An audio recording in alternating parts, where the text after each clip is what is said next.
Welcome back to my channel the Emmy's world. कैसे हैं आप सब लोग, कमेंट में ज़रूर बताइएगा। मैं बहुत अच्छी हूँ एंड मैं वापस दिल्ली आ चुकी हूँ। जैसे मैंने आपको बोला था कि मैं रक्षाबंधन का ब्लॉग अपलोड करूँगी, बट किसी वजह से मैं रक्षाबंधन का ब्लॉग पूरा ही नहीं कर पाई क्योंकि मेरा आईफोन टूट चुका था एंड उसका जो फोल्डर था वो पूरा चेंज हुआ है, तो मैं उसकी वजह से वीडियो शूट नहीं कर पाई। सो दैट्स वाई मेरा ब्लॉग कंप्लीट नहीं हुआ। अगर आप चाहते हैं कि मैं छोटी छोटी सी क्लिप्स अपनी रक्षाबंधन के ब्लॉग का एक मिनी ब्लॉग की तरह डाल दूँ तो वो मैं ज़रूर डाल दूँगी। अगर आप कहेंगे तो कमेंट करके बता दीजिएगा नीचे एंड मैं उस वीडियो को अपलोड कर दूँगी एज अ मिनी ब्लॉग के तौर पर। बट वो मेरा ब्लॉग पूरा नहीं हो पाया था तो इस वजह से सॉरी गाइज, मैं नहीं रक्षाबंधन का ब्लॉग अपलोड कर पाई। बट कोई नहीं, आगे बहुत सारे मौके मिलेंगे जहाँ जहाँ मैं अपना ब्लॉग अपलोड कर सकती हूँ, जिसका बना सकती हूँ। एंड फ्यूचर में काफ़ी अच्छी अच्छी चीज़ें मेरे चैनल में आएंगी। अभी मैं थोड़ा सा बिजी चल रही हूँ, नई चीज़ें हो पा रही हैं मेरे ब्लॉग के साथ, या मैं कुछ नहीं शूट कर पा रही हूँ, उसके लिए सॉरी गाइज। बट हाँ, फ्यूचर में सब कुछ स्टेबल हो जाएगा, सब कुछ सही सही आएगा। काफ़ी लोगों ने मेरी लास्ट वीडियो पे कमेंट किया था कि मैं हेयर फॉल के बारे में बताऊं कि मेरे हेयर फॉल होता है या नहीं होता है। रिबॉन्डिंग कराई थी तो उसके बाद क्या रहा, क्या ट्रीटमेंट आपने उसके बाद लिया है, आपने हेयर की केयर कैसे करी है, कौन सा ऑयल यूज़ किया है, शैम्पू कौन सा यूज़ करना है, अभी भी क्या आप रिबॉन्डिंग वाला शैम्पू यूज़ करते हैं, तो मैं सब आपको इस वीडियो में बताऊंगी। डिटेल में सारी चीज़ें सच बताऊंगी, कुछ भी झूठ नहीं बोलूँगी।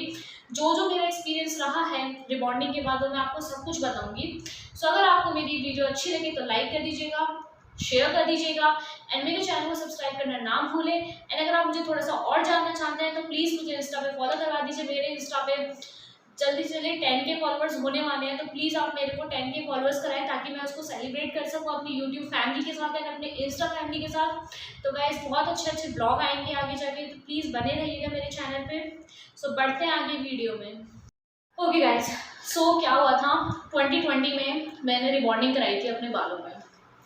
मैंने केराटिन ट्रीटमेंट नहीं दिया था, सिर्फ रिबॉन्डिंग कराई थी एंड थोड़ा सा प्रोटीन करवाया था अपने बालों में। जो नीचे की यहाँ की जो ये लेंथ थी ये थोड़ी सी इंक्रीज हो जाए एंड थोड़ी सी स्ट्रॉन्ग हो गई, इस वजह से मैंने अपने हेयर्स में प्रोटीन करवाया था एंड रिबॉन्डिंग कराई थी लॉरियल की। गाइस मेरा एक्सपीरियंस बहुत अच्छा था। मेरी जो रिबॉन्डिंग थी वो बिल्कुल बेस्ट थी एंड वो अभी भी है मेरी रिबॉन्डिंग, आप देख सकते हैं।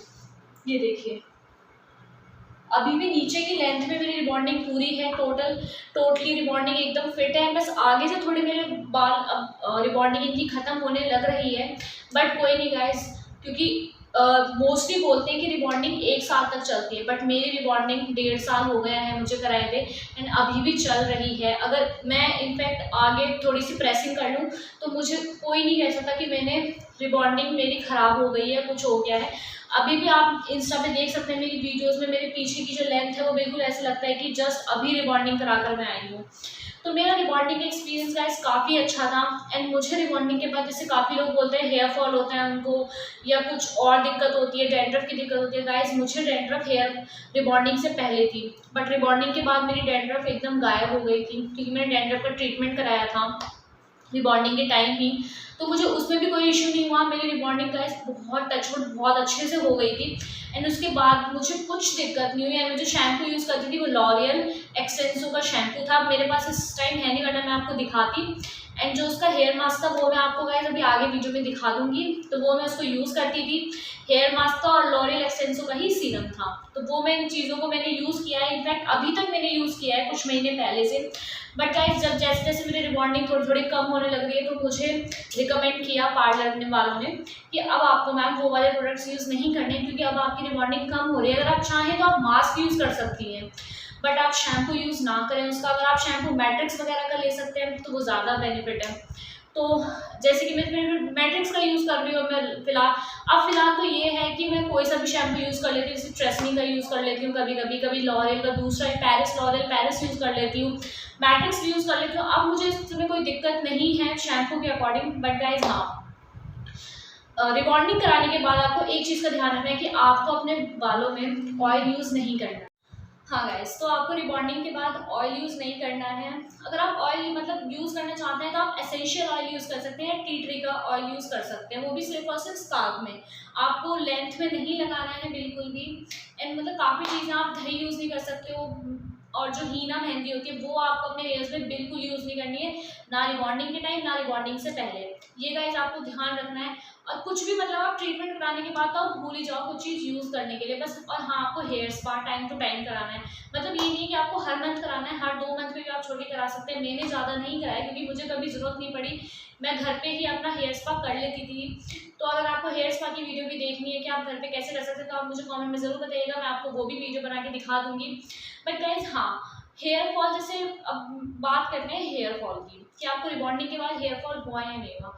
गाइज़ ट्रस्ट मी, 1.5 साल तक मुझे हेयर फॉल नहीं हुआ रिबॉन्डिंग के बाद। जो ये मंथ है ना, जुलाई अगस्त, इस मंथ मुझे हेयर फॉल होना स्टार्ट हो रहा है। एंड गाइज आप यकीन नहीं करेंगे, मुझे इतना हेयर फॉल हो रहा है ना, इतने बाल निकल रहे हैं मेरे सर पे से, इतने। और मुझे ये लग रहा है कि कहीं आने वाले 1-2 महीने में मैं पूरी गंजी ना हो जाऊँ, मुझे इतना डर लग रहा है। और ये सिर्फ इस वजह से हो सकता है कि मॉनसून का सीज़न चल रहा था या फिर सीज़न एकदम से बदल रहा है, इस वजह से हो सकता है ये हेयर फॉल वगैरह।